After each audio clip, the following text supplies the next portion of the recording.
2வது படுத்துக்கிறது நிறைய பேருக்கு இந்த ஒரு மித் இருக்கு. நான் வந்து ஸ்ட்ரெயிட்டா படுத்தக்கூடாது. எஸ் ரொம்ப நேரம் வேண்டாம். That's what I tell them. இல்லைன்னா முதுகு வலிக்கும். பாவம் எவ்வளோ நேரம் தான் லெஃப்ட் சைடும் ரைட் சைடும் திரும்பி படுத்துப்பாங்க.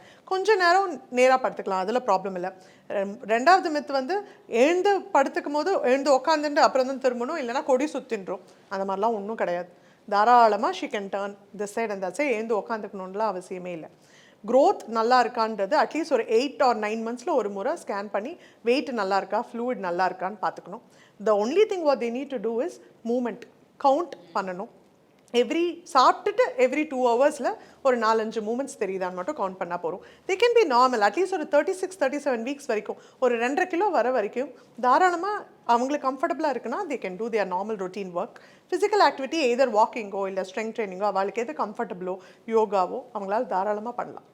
தமிழர்களின் நம்பர் 1 சாய்ஸ் தமிழ் மேட்ரிமோனி.